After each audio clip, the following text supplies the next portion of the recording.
temps. On a des faiblesses, on a des forteresses. Il faut reconnaître notre pauvreté spirituelle. C'est l'humilité devant Dieu. L'homme, Dieu est avec l'homme contré et humilié. Puis dans 1 Pierre 5, verset 6, il dit, humiliez-vous donc sous la puissante main de Dieu. Humiliez-vous donc. Parce que c'est seul par la puissance de Dieu qu'on peut s'en sortir. Humiliez-vous. Parce que c'est seul Dieu peut nous sortir. C'est seul Dieu peut nous emmener sur des sommets qu'on ne peut pas atteindre. Parce que quand il dit, dans Isaïe 57, « J'habite dans les lieux élevés, dans la sainteté. » Cherchez le royaume de Dieu et la justice de Dieu avant toute chose. Matthieu 6, verset 33. Cherchez la justice de Dieu. Et cherchez son royaume. J'habite dans les lieux élevés et dans la sainteté.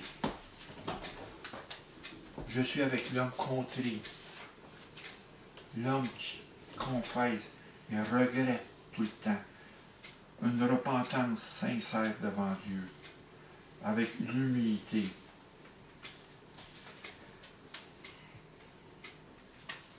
Et c'est sous la main de Dieu qu'on doit s'humilier. Dieu nous humilie par des épreuves. Le Saint-Esprit nous amène dans la voie de la repentance. Il nous donne la conviction du péché. Et dans le 7e verset, dans 1 Pierre 5, 7, quand on dit « Humiliez-vous donc sous la puissance de la main de Dieu, déchargez-vous sur lui de tous vos soucis, car lui-même prend soin de vous. Déchargez-vous. » Un esprit humilié, on parle d'un esprit qui est brisé.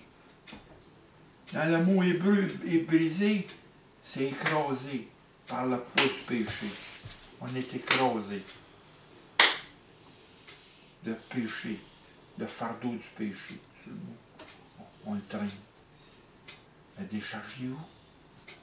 Humiliez-vous devant la puissance de la main de Dieu. Reconnaissez vos faiblesses devant Dieu.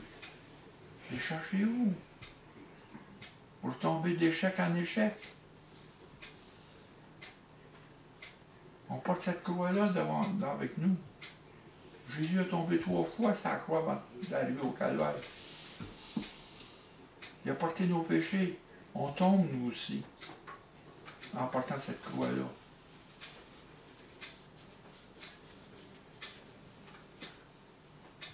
Parce qu'on dit un esprit brisé, c'est un cœur qui est brisé, humilié par le poids du péché et qui cherche à être libéré du fardeau du péché.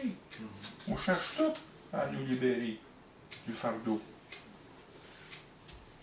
Le Seigneur, comme on l'a dit un matin dans le psaume,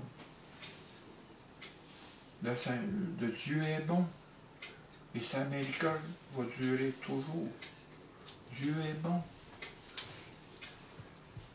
Amen. Sa bonté ne s'épuisera jamais. Amen. La lamentation, gardez silence devant Dieu. Amenez vos fardeaux devant Dieu. Ça va votre cœur. Il sait le combat qu'on a. J'arrête là. Pensez à ça. On va continuer la semaine prochaine. Parce que l'ennemi est encore là en haut. Satan accuse tous nos frères. C'est l'accusateur de nos frères et de nos sœurs. Il nous accuse.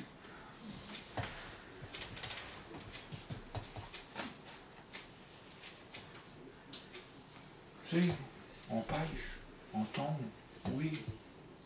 Mais la miséricorde de Dieu est là.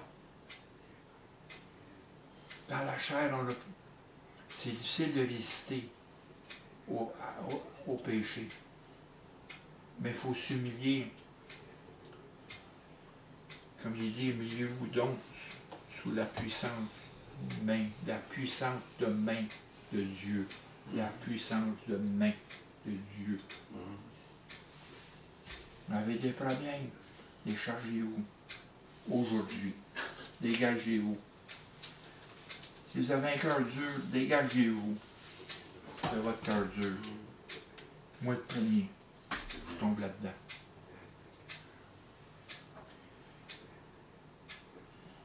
On va élaborer ça la semaine prochaine. C'est important de se dégager.